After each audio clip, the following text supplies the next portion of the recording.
balita ngayong tanghali. Pangulong Ferdinand Marcos Jr. at US Vice President Kamala Harris tinalakay ang issue sa South China Sea sa sidelines ng 43rd ASEAN Summit.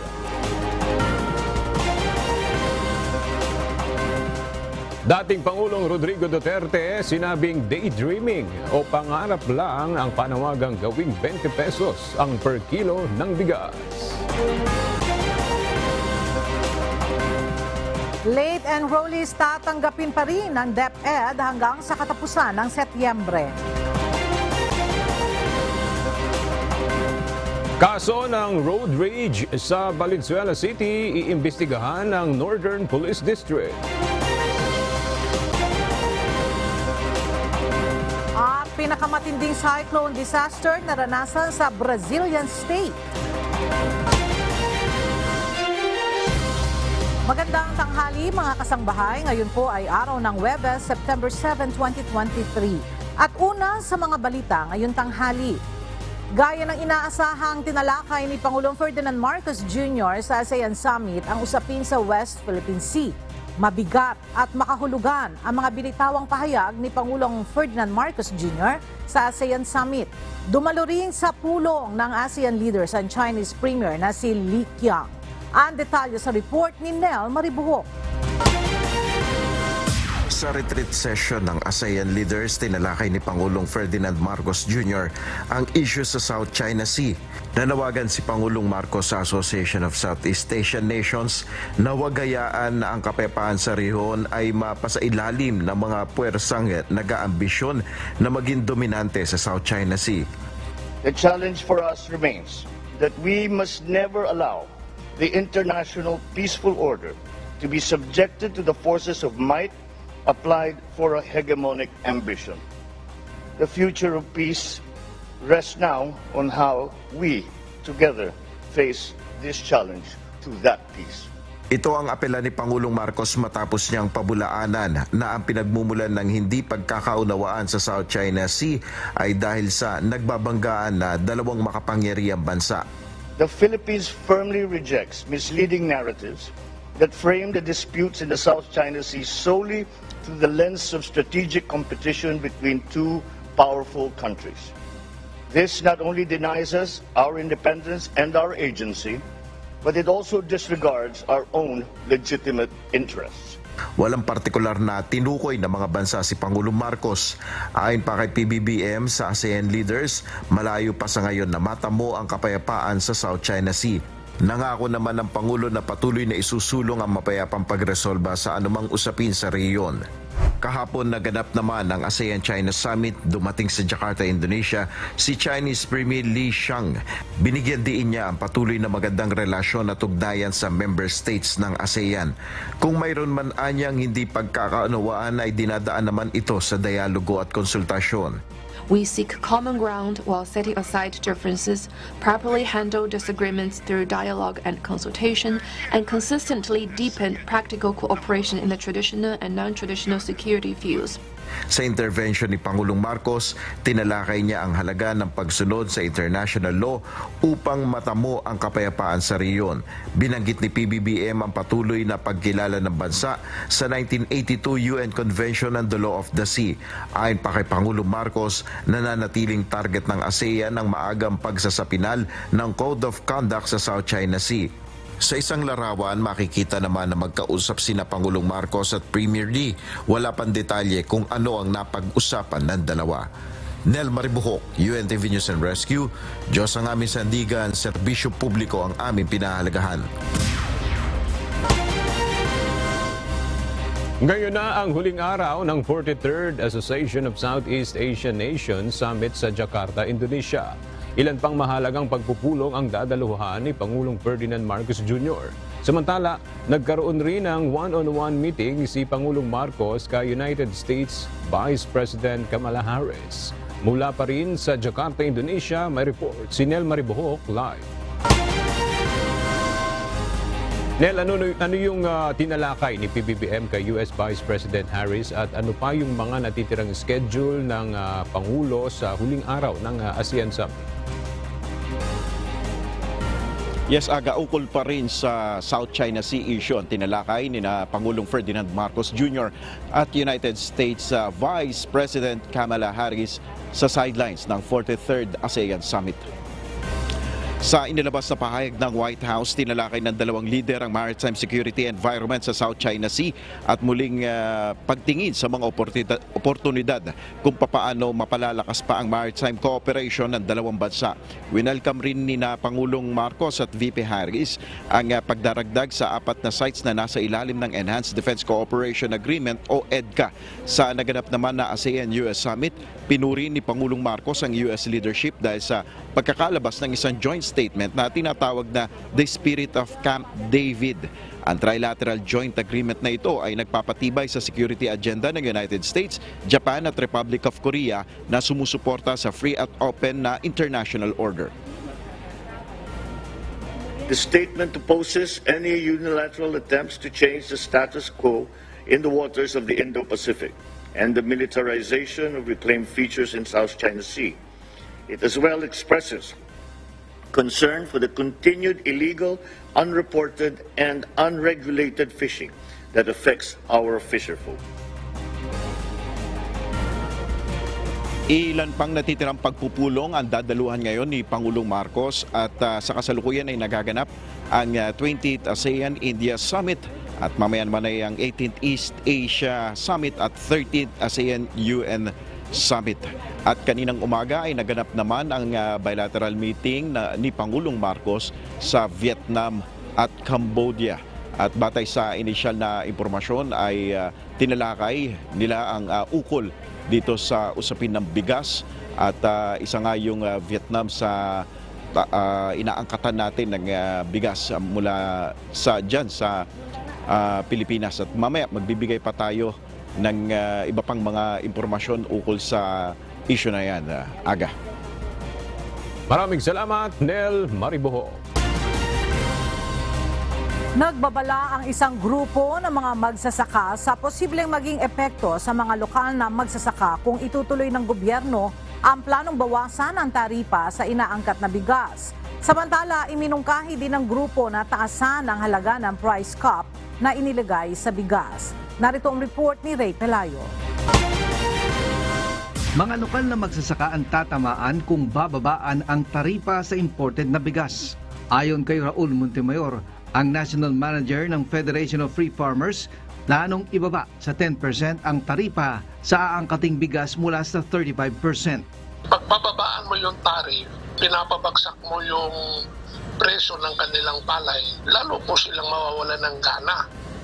At magiging palaasa tayo sa importation na napakamahal naman ngayon sa isang magsasaka na nag-harvest na mga 4,000 kilos per hectare, lalabas yan 24,000 pesos yung mawawala sa kanyang bulsa sa bawat anihan. Ayon pa sa grupo, ngayon pa lang ay bumaba na sa 3 piso kada kilo ang farm gate price ng palay nang i-anunsyo ang paglalagay ng price cap sa bigas. Panukala ng grupo na itaas sa hanggang 50 piso ang presyo ng well-milled rice para makabawi ang mga retailer. Bagsak po kasi nung price ceiling na yan. Of course, yung mga retailer tatamaan, pero ang huling bagsak niyan sa magsasaka. Ayon kay NEDA Secretary Arsenio Balisacan, ang planong pansamantalang pagbabawas ng taripa ay para balansihin at maibsan ang epekto sa consumer ng mataas na presyo ng bigas sa pandaigdigang merkado. Ray Pelayo, UNTV News and Rescue. Diyos ang aming sandigan, serbisyo publiko ang aming pinahahalagahan.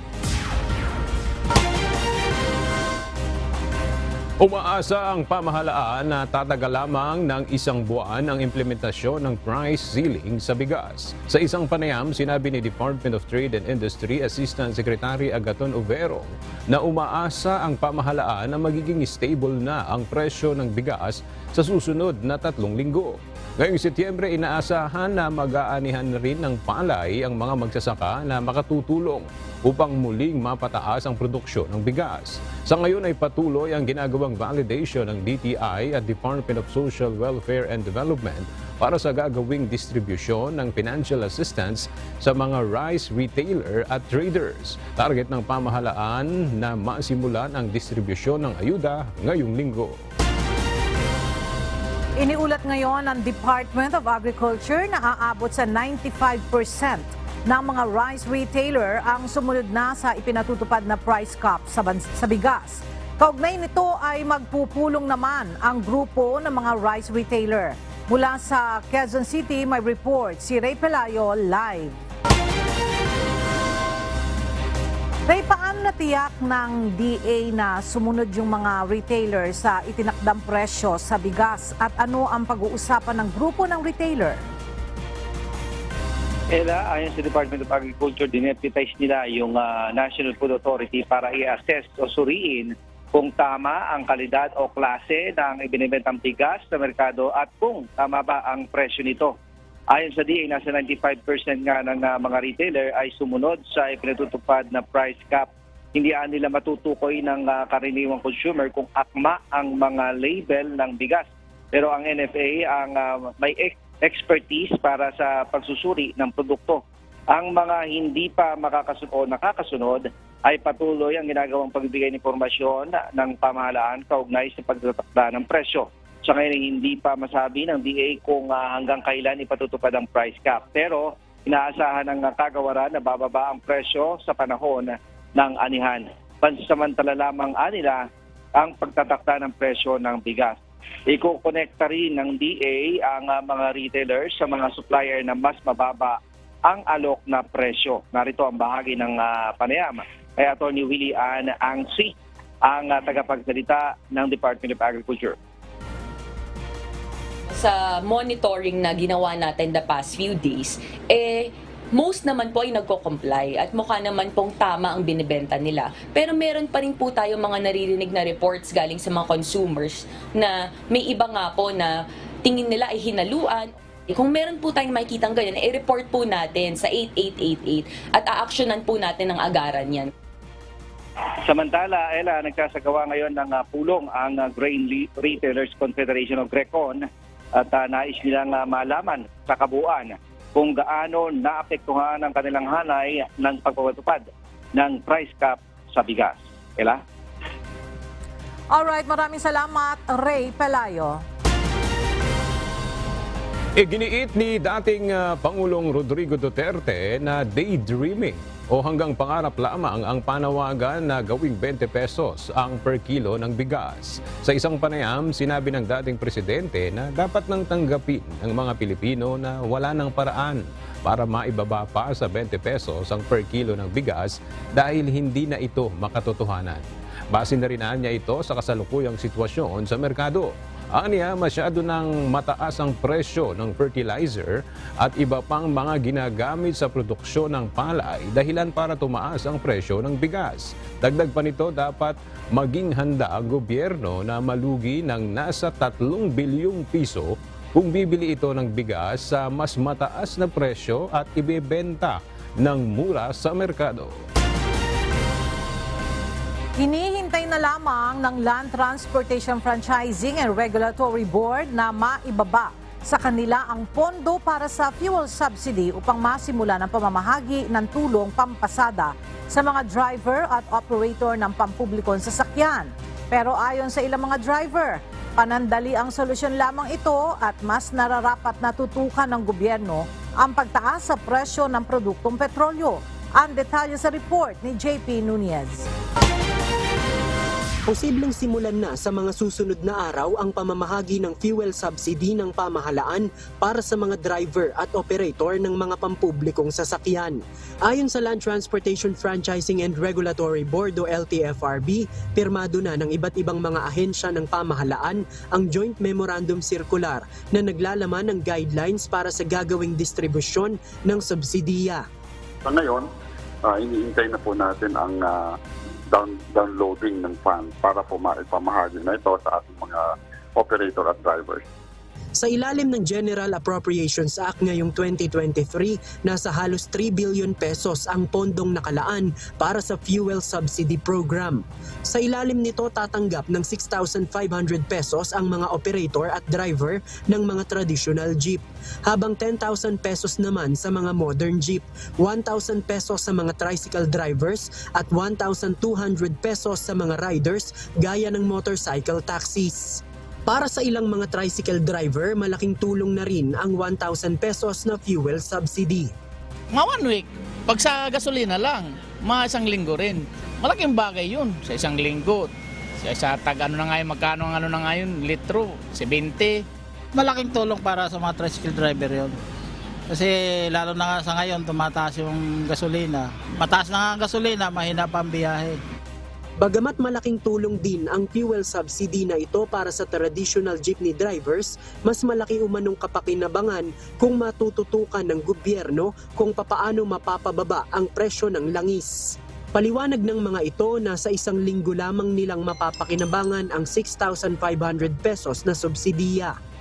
Malaking tulong yun para sa amin mga driver dahil mataas ang krudo ngayon eh. Sana po maibaba na yung diesel. Hirap na kami mga chopper, wala kaming kunti lang kinikita namin, 400, 700 sagad na yon. Mas maganda gawa ng paraan na maibaba yung krudo. Dahil para mas mababa, mas medyo madadagdagan ng konti kita. Kasi Kasi pag fuel subsidy, ilang araw lang. Ilang araw lang yun eh. Ayon naman sa isang driver ng modern jeep, hindi naman mapapasakamay ng mga driver ang makukuhang fuel subsidy. Paliwanag ni Andrew Ilak, ang mga modern jeep kasi ay nakapasok na sa isang kooperatiba at ang mga operator na ng co-op ang nagpapakarga ng diesel para rito. Ibig sabihin nakadepende sa mga operator kung hahatian o dadagdagan sila sa kita ng isang unit ng modern jeep kapag nakatipid ito ng gastos sa diesel dahil sa fuel subsidy. Yung mababa yung diesel, mas maganda yun kaysa yung magbibigay ng subsidy. Mas malaki kita talaga, tuloy-tuloy. Kasi minsan yung operator, binigyan ng 10,000, makikihati pa sa driver. Baka 5,000 sa operator, 5,000 sa driver. Nangako naman ang LTFRB na titiyakin nilang magagamit lamang ang fuel subsidy sa pagbili ng krudo at hindi sa iba pang gastusin ng mga operator o driver. Inaasahang nasa 1.3 million na mga PUV operators at drivers ang makatatanggap ng fuel subsidy. JP Nunez, UNTV, News and Rescue. Diyos ang aming sandigan, serbisyo publiko ang aming pinahahalagahan. Sisiyasating mabuti ng Meralco ang mga telcos, cable at internet provider na nakikikabit ng kable sa kanilang mga poste ng kuryente kung may kaukulang permiso ang mga ito. Kasunod ito ng insidente ng bumagsak na 2 poste na kita namang samut-sari at salasalabat na ang mga nakakabit na mga kable. Ang detalye sa report ni Ryan Lacanlale. Hindi papayagan ng Meralco ang mga kumpanya na nakikikabit ng kable sa kanilang mga poste na hindi humingi ng pahintulot at hindi nag-apply para sa legal attachment. Limitado kasi ang bigat at kaya ng mga poste ng kuryente. Nitong Martes, bumagsak ang 2 poste ng Meralco sa barangay IBC sa Marikina kung saan nawalan ng supply ng kuryente, internet at cable. Bukod sa marupok na, luma at wala ng laman ang loob ng mga kahoy na poste, kapansin-pansin din ang mga cable wire ng mga poste na animoy spaghetti wire. Isa din yan sa problema, Ryan, actually, no? Kabit ng kabit, walang permiso, walang pahintulot, hindi naman nag-seek sa amin ng request to permit to attach o any request to attach. Tapos pag wala na yung serbisyo, iwanan na lang. So nagdadaglag lang yan ng bigat doon sa facility. Ang kakayanin lang talaga ng mga poste namin ay hanggang at the maximum 9 attachments. Maswerte na lamang daw at walang nasaktan at nakuryente sa pagbagsak ng mga poste. Bukod sa 2 poste na nabuwal, mayroon pa daw 10 poste ang kahalintulad na sitwasyon.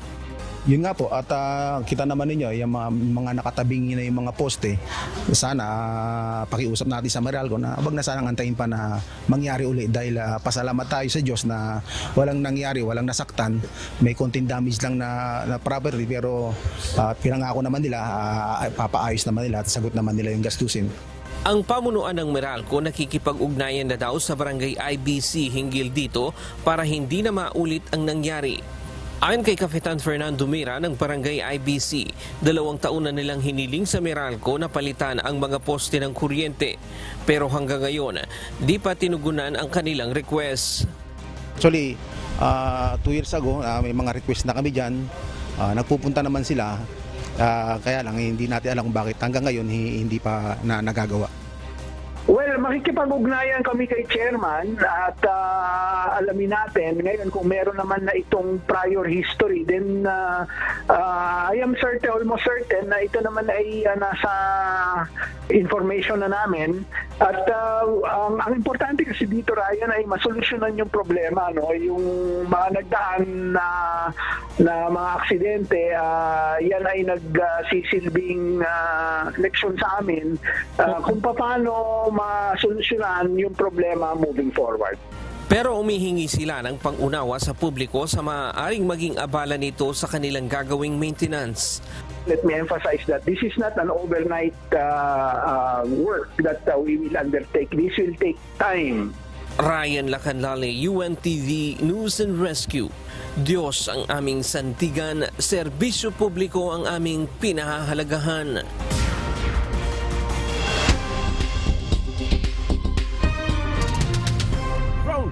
Balita.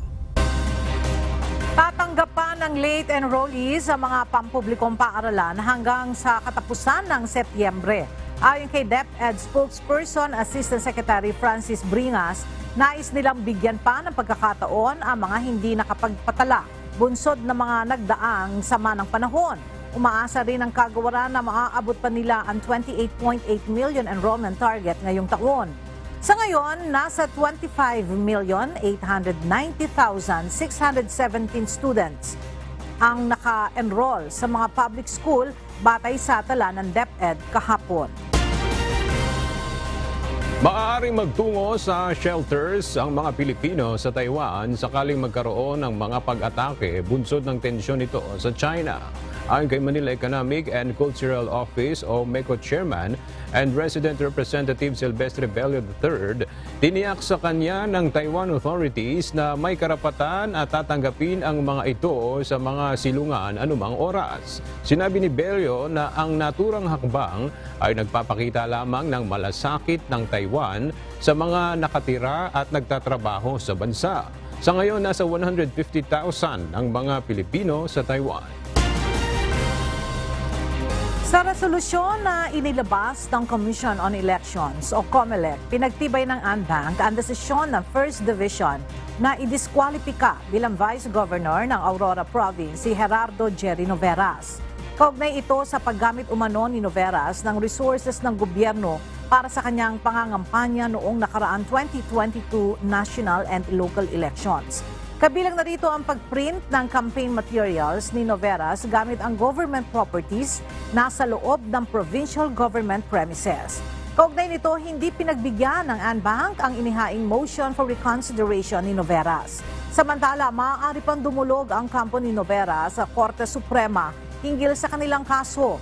Oktubre noong nakaraang taon nang mapatay sa ambush ang petitioner sa kaso na si dating Vice Mayor Narciso Amansec kasama sa isa pang board member. Itinalaga ni Pangulong Ferdinand Marcos Jr. si Undersecretary Hans Leo Kakdak bilang officer in charge ng Department of Migrant Workers. Kasunod ito ng biglaang pagpanaw ni DMW Secretary Susan Tutz Ople noong nakaraang buwan. Si Kakdak ay nagsilbi na rin bilang administrator ng Overseas Workers Welfare Administration. Dinismiss ng Quezon City Metropolitan Trial Court Branch 138 ang kasong conspiracy to commit sedition laban kay dating Senador Antonio Trillanes IV, Peter Jomel Advincula o alias Bicoy at iba pa. Kaugnay ito ng umano'y planong pagpapatalsik kay dating Pangulong Rodrigo Duterte.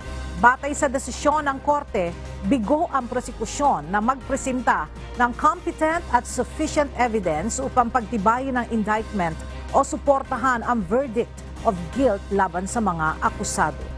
Magpapatulong sa United Nations ang pamahalaan ng Pilipinas para mapabalik sa bansa si dating Negros Oriental Congressman Arnolfo Arnie Teves Jr. Kasunod ito ng inilabas na arrest order ng Korte laban kay Teves dahil sa kinakaharap nitong mga kasong murder at frustrated murder kaugnay ng pamamaslang kay Governor Ruel Digamo. Narito ang report ni Dante Amento.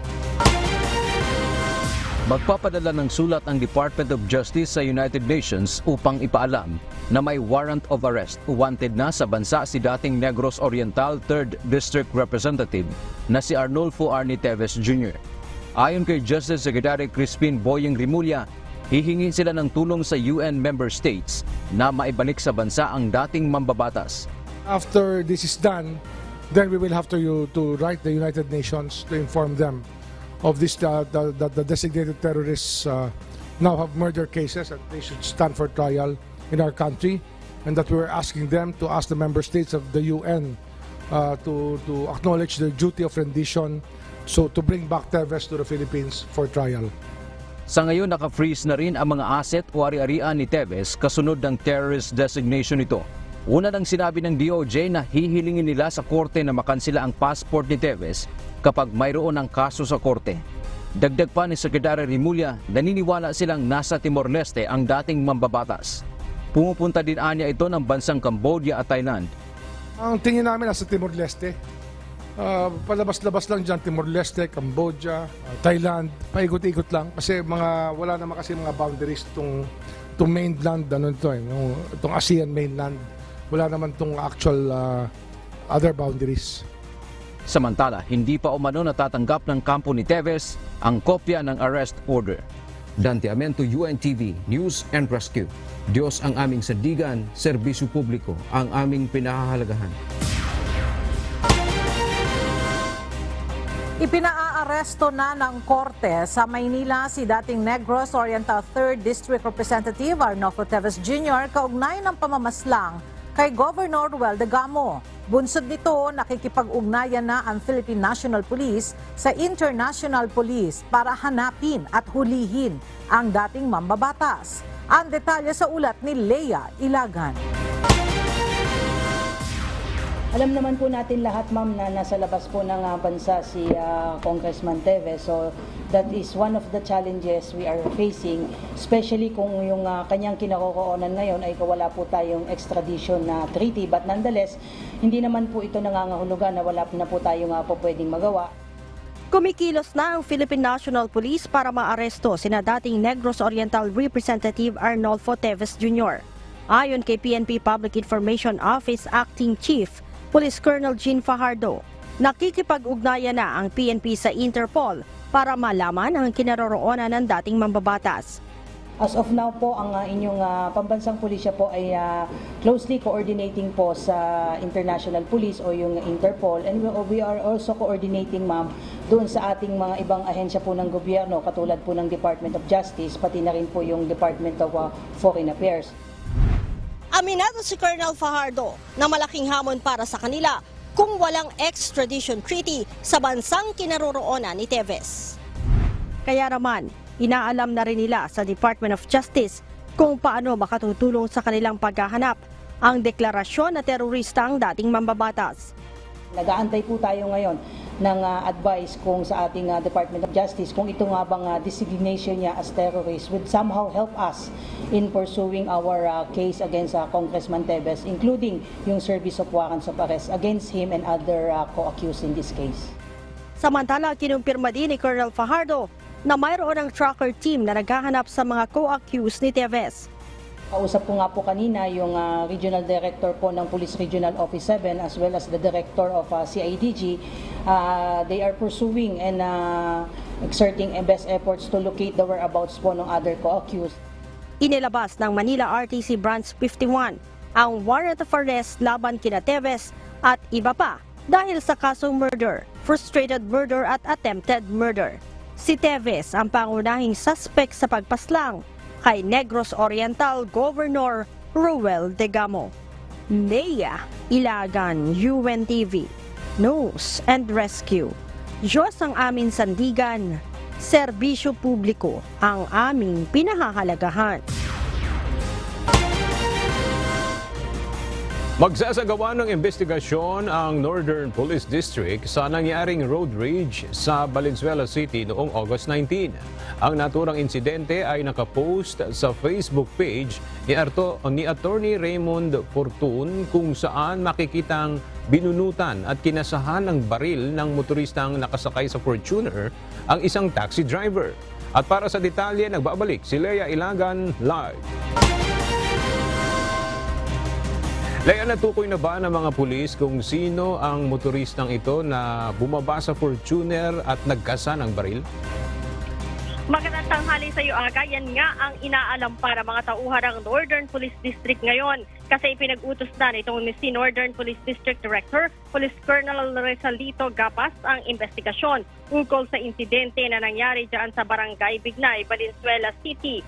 At nakikipag-ugnayan na rin ang mga pulis dito sa Land Transportation Office upang malaman kung sino ang may-ari itong Fortuner na may plakang NBB 3135. Sa video kasi, Aga, makikita na inilabas at ikinasa ng motoristang mula sa Fortuner ang kanyang baril. Itinulak ang taxi driver at saka ito umalis. Hindi naman daw nakipag-ugnayan kay Attorney Fortune ang taxi driver na nakuhanan din nga ng video. Matatandaang Aga, si Attorney Fortune din ang nagbunyag ng nangyaring paglalabas naman at pagkakasa ng baril ng dating pulis na si Wilfredo Gonzales sa isang siklista sa Welcome Rotonda noong August 8. Balik sa iyo, Aga. Maraming salamat, Lea Ilagan. Ilalaan sa pagsasaayos at construction ng highways ang bulto ng proposed budget ng Department of Public Works and Highways o DPWH para sa taong 2024. Nagkakahalaga ito ng 336 billion pesos. Mula sa House of Representatives, may report si Rosalie Coz live. Rosalie, magkano ba ang proposed budget ng DPWH para sa taong 2024? Ella, nasa 822.2 billion pesos ang panukalang pondo ng Department of Public Works and Highways o DPWH para sa taong 2024. Sa halagang ito, pinakamalaki ang nakalaan sa pagsasaayos o pagpapagawa ng mga highway. Nagkakahalaga ito ng 336 billion pesos. Ayon kay Public Works and Highways Secretary Manuel Bonoan, nang ipresenta ang budget proposal ng Kagawaran sa House Appropriations Committee. Bahagi ito ng Strategic Infrastructure Programs na nakalinya sa Philippine Development Plan 2023 to 2028. Partikular na sa ilalim ng Traffic Decongestion Program o pagtugon sa mabigat na daloy ng trapiko, gayon din sa seamless and inclusive connectivity o pag-uugnay-ugnay ng mga daan at kalsada. Pangalawa naman sa may pinakamalaking pondong paglalaanan ng PBBM administration, ang flood control na nasa 215 billion pesos o maayos na Samantala, may pinakamalaking panukalang pondo naman sa 2024 kaugnay ng Capital Outlays Program ng DPWH, ang Northern Luzon na nasa 25.03% ng kabuang pondo o 169.75 billion pesos. Balik sa iyo, Ella. Maraming salamat, Rosalie Coz.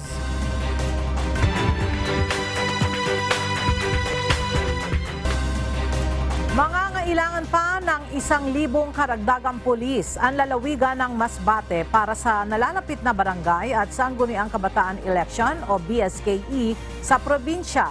Samantala, tinukoy na ng COMELEC ang 4 na munisipalidad na nasa red category sa lalawigan. At mula sa Masbate City, makibalita tayo kay Jerry Galicia live.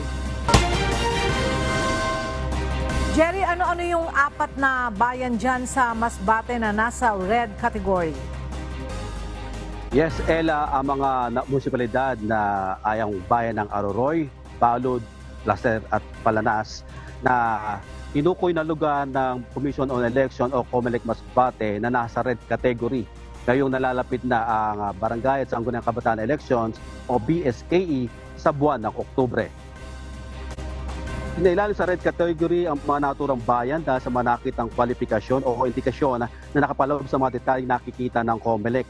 Ayon kay Masbate Provincial Election Officer Attorney Alberto Cañares III, bukod pa sa mahigpit na tunggalian ng mga kandidato, nandyan pa mga political patron o yung mga nasa likod ng mga partido politiko sa probinsya.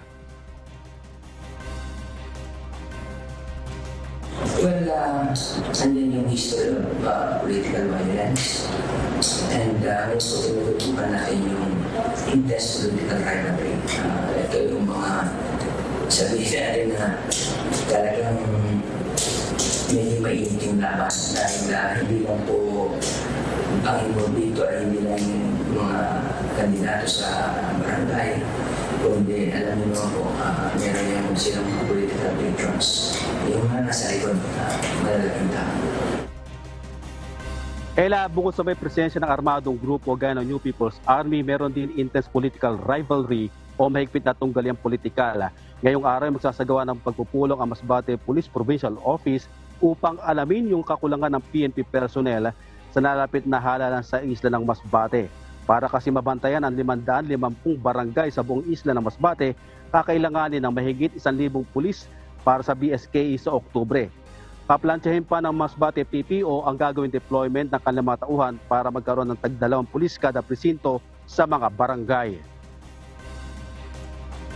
Simula po nung August 28, nag-conduct na po kita ni simultaneous COMELEC checkpoint. Then, so ngayon po, meron tayong dalawa ng napailan po ng violation of RA 10591 in relation to COMELEC gun ban. So meron na po tayong dalawang nakasuhan yan.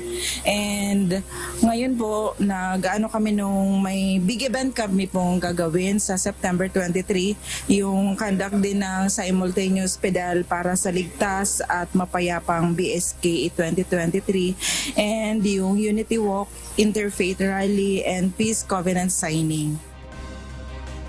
Ella, may mga karagdagang pampwersang inaasahan ng PNP. Ito ay ang 2 batalyon ng Philippine Army, ang 2nd IB at 96 Infantry Battalion ng Philippine Army, maging ang SAF o Special Action Force para sa pangangalaga ng seguridad sa lalawigan.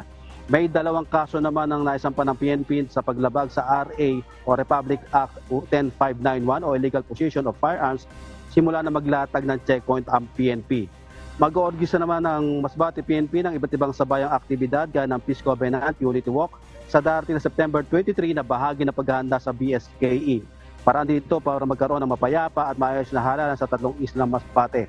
At Ella, ayon pa kay Attorney Alberto Cañares III, posibleng madagdagan pa yung mga munisipalidad o bayan na isailalim sa red category ngayong nalalapit na halalan dito sa isla ng Masbate. Balik sa'yo, Ella. Maraming salamat, Jerry Galicia. 55 mga lugar sa Negros Occidental ang inirekomenda ng Provincial Joint Security Coordinating Center o PJSCC na isailalim sa election areas of concern dahil sa presensya ng mga rebeldeng grupo at matinding labanan sa politika. Pero ayon sa grupo, nasa desisyon pa rin ang Commission on Elections kung isasailalim nila ito sa election areas of concern. Mula sa Negros Occidental, makibalita tayo kay Lalaine Moreno live. Lalaine, ano-anong mga lugar dyan sa Negros Occidental ang inirekomendang isama sa areas of concern para sa BSKE? Kailan tumanggi mo nang magbigay ng pangalan ang Provincial Joint Security Coordinating Center o PJSCC. Ang pangalan ng 55 lugar sa Negros Occidental na posibleng isa-ilalim sa election areas dahil hindi pa ito final. Ayon sa PJSCC, nasa approval pa ng Commission on Elections ang mga lugar na ito.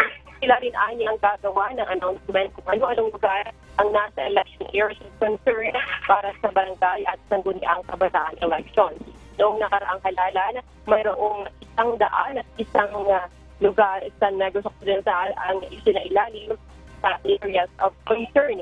Isa sa dahilan na isailalim sa EWAS ang isang lugar ay dahil mayroong presensya ng mga rebelding grupo, matinding labanan sa politika at presensya ng mga private armed groups. Nilinaw naman ng PJSCC na wala pa silang namomonitor sa ngayon ng mga rebelding grupo na inoobliga ang mga kandidato na kumuha ng permit sa kanila para makapangampanya. Ayon sa 303rd Infantry Brigade, humina na ang puwersa ng mga rebelding grupo dito sa Negros Occidental. Samantala, minomonitor naman ngayon ng mga otoridad ang mga paaralan at universidad sa probinsya dahil sa mga napaulat na recruitment ng mga NPA sa mga estudyante sa pamamagitan ng mga school organizations. Yan muna ang ating balita mula rito sa Negros Occidental. Balik sa iyo, Ella. Maraming salamat, Lalaine Moreno. Napilitang magsara ang ilang mga establishmento at gasolinahan sa bayan ng San Simon sa Pampanga, bunsod ng pagbaha sa lugar. Bukod sa baha, idinadaing rin ng mga motorista ang lubak-lubak na kalsada sa lugar. Mula sa San Simon, Pampanga, makibalita tayo kay Leslie Widam live. Leslie, ano ang dahilan bakit hanggang ngayon ay may mga baha pa rin dyan sa San Simon? Ella, nagsisilbing catch basin ang lugar na ito dahil yung mga tubig na galing sa mga barangay at bayan ayan napupunta na rito. Ayon kay Lerma Soto Virgil de Dios na may-ari ng lupa na kinatatayuan ng mga establishments simula pa noong bagyong Goreng, Hana at epekto ng habagat na natili ang baha sa lugar. Bunsod nito, 2 buwan ng sarado ang gasoline station dito sa CDCP San Simon dahil sa hindi nawawalang baha dito. Sa kalungkutan, number 1 kami. Dahil ang buwan na kami sarado. 2 months na, nagbukas lang kami nung 2 araw, hindi namin nabuksan yung mga underground tank dahil may tubig pa rin. Pero pinipilit namin magtinda. Kasi nga yung mga trabador namin, hindi ko alam paano sila pa bibigyan ng pera. Bukod dito, nasa 4 na establishment na rin ang nagsara dahil sa pagkalugi. Dahil wala na halos customer na nagsasadya sa kanila at wala ring parking area dahil sa nagmistulang swimming pool na nga ang lugar na ito.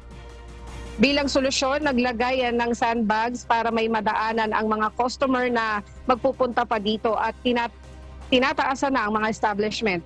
Panawagan naman ni Ginang Lerma kay Pangulong Ferdinand Marcos Jr., tulungan sila. Pangulong Bongbong Marcos, alam ko na-approve na yung mga paggagawa dito. Naghihintay lang kami. Kaya maawa na kayo. Tulungan nyo na kami dito. Nahihirapan na kami dito. Tapos sa DPWH, hindi ko alam dahil noong pa yung problema na binibigay namin sa kanila na walang kasagutan. Yung baha dito, wala. Wala pang sagot sa ating mga tawag ang Department of Public Works and Highways o DPWH tungkol sa issue na problema ng drainage sa lugar kaya hindi humuhupa ang baha.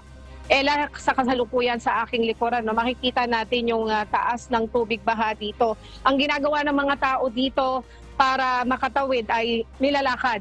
At yung iba naman na may maraming gamit o yung kanilang mga motor, isinasakay sa kolong-kolong. Mula doon sa area ng NLEX papunta rito hanggang doon sa dulo na wala ng tubig, gumagamit sila ng kolong-kolong para lang makatawid dito. Sa mga ibang mga motorista naman na takot dumaan dito dahil medyo mataas na nga yung tubig baha, ang ginagawa ng iba, dumadaan sila sa Pulilan area o yung iba naman pumupunta, umiikot sa City of San Fernando at pumupunta rito, dumadaan sa service road dito sa MacArthur Highway para makapunta lang sa Apalit. At yan muna ang balita mula dito sa San Simon, Pampanga. Balik sa iyo, Ella. Alright, maraming salamat, Leslie Widam. Sinimulan na ng Department of Agriculture, Caraga, ang pamamahagi ng mga baka para sa mga kabataan sa rehiyon na hindi nabigyan ng pagkakataong makapagtapos ng pag-aaral. Ito ay isa sa mga proyekto ng Department of Agriculture sa ilalim ng Cattle Raising Credit Business Enterprise.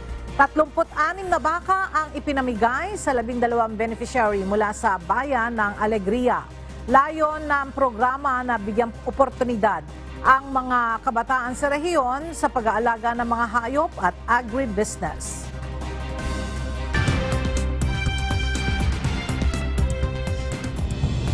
Kinasuhan na ng tangkang murder ang lalaki naghagis ng isang pipe bomb kay Japanese Prime Minister Fumio Kishida noong April 2023. Pinaghihinalaan si Ryuji Kimura, 24 na taong gulang, ng pag-itsa ng explosive device kay Kishida habang nasa isang campaign event ito sa Western Japan. Hindi naman nasaktan sa pag-atake ang Prime Minister at agad na naaresto si Kimura. Nangyari ang insidente wala pang 1 taon pagkatapos ang assassination kay dating Japanese Prime Minister Shinzo Abe sa isa ring campaign trail. 10 tao ang nasawi dahil sa matinding pagbaha sa Bulgaria, Turkey at Greece. Sa Bulgaria, dahil sa taas ng tubig baha, nalubog na ang ilang sasakyan. Inanod naman ng tubig ang ilang sasakyan at na-trap ang mga tao sa isang library sa Istanbul, Turkey. At sa Greece, nanalasa ang bagyong Daniel. Pinaka-apektado ang coastal region ng Magnesia kung saan naranasan ang matinding buhos ng ulan sa loob ng 24 na oras. Naranasan ang pinakamatinding cyclone disaster sa Brazilian state na Rio Grande do Sul. Tiniyak naman ni Brazilian President Luiz Inácio Lula da Silva na handa ang federal government na tulungan ang mga mamamayan na apektado ng kalamidad. Narito ang ulat ni Crez Fugaban. 27 tao ang naiulat na nasawi sa southern Brazil matapos ang matinding pagbaha dahil sa malakas na ulan at bugso ng hangin. Ayon sa gobernador ng Rio Grande do Sul, ito na ang pinakamatinding weather disaster na naranasan sa bansa. Libo-libong tao ang napilitang lumikas sa kanilang mga tirahan. Sa Mukom na may 5,000 populasyon, daan-daan ang kinailangang i-rescue mula sa kanilang bubungan. 85% ng buong bayan lubog sa tubig baha. Tiniyak naman ni Brazilian President Luiz Inácio Lula da Silva na handang tulungan ng federal government ang mga apektadong mamamayan. Pinangangambahan naman tumaas pa ang bilang ng casualties dahil may mga tao pang nawawala. Gumagamit na ang rescue workers ng helicopters upang maabot ang mga binahang lugar.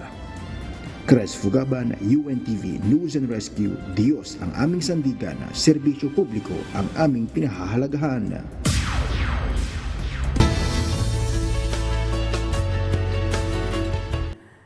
Gamit ang kanilang mga motorsiklo, plano ngayon ng dalawang motorcycle enthusiast / content creator / vlogger / motorcycle rider na libutin ang buong Pilipinas.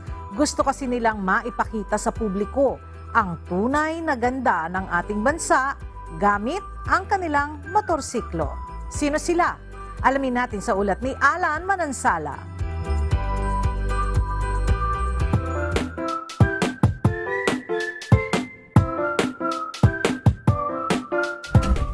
Sa layuning maipakita ang ganda ng ating bansa, plano ngayon ng dalawang content creator at motorcycle vloggers na si Motor ni Juan at Boy First Time na ikutin ang buong Pilipinas.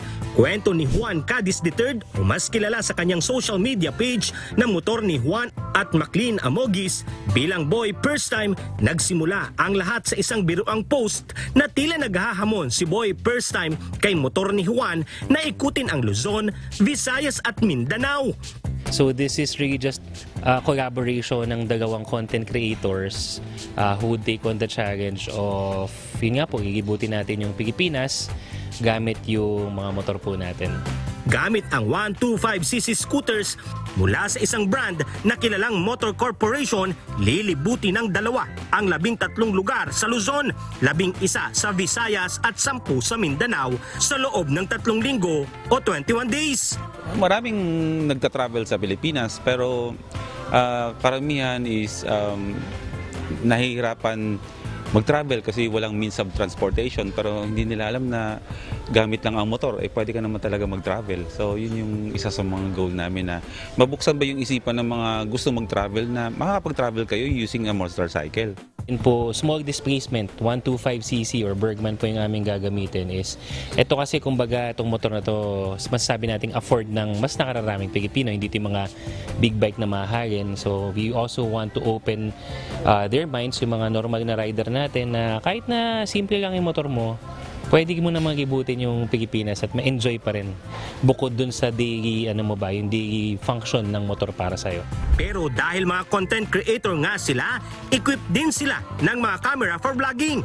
Dahil ang pinakalayunin ng kanilang tour around the Philippines ipakita ang ganda at yaman ng ating lupang sinilangan gamit ang kanilang motor. Siyempre po, para i-promote po talaga yung Philippine tourism, kung anong meron yung anong magagandang lugar na na-discover na at yung mga hindi pa na-discover, dito nila makikita sa pag-iikot namin ng Pilipinas. Nasa koordinasyon na rin umano ang dalawa sa Department of Tourism para maging katuwang ang kanilang advokasya sa pagtataguyod at pagpapalakas ng turismo sa bansa. Tanging paalala na lamang ni Boy First Time, kailangan sa pagbiyahe ang tamang safety gear, tamang kondisyon ng pangangatawan at kondisyon ng motorsiklong gagamitin.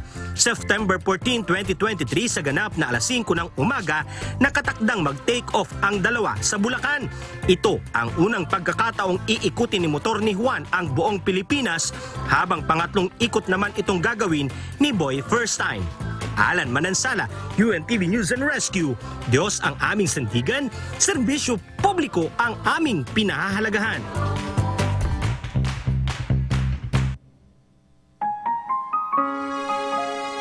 At sa ating pong iiwang mga salita ng Diyos na ating sandigan mula sa Aklat ng Filipos, Kapitulo 2, versikulo 3 na nagsasabi, na huwag ninyong gawin ang anuman sa pamamagitan ng pagkakampi-kampi o sa pamamagitan ng pagpapalalo, kundi sa kababaan ng pag-iisip na ipalagay ng bawat isa ang iba na lalong mabuti kaysa kanyang sarili.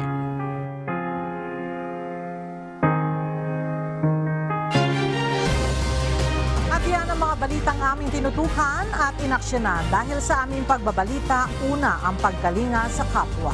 UNTVC News, may balita saan mang panig ng daigdig. At dito sa UNTV, Diyos ang aming sandigan, serbisyo publiko ang aming pinahahalagahan. Magandang tanghali.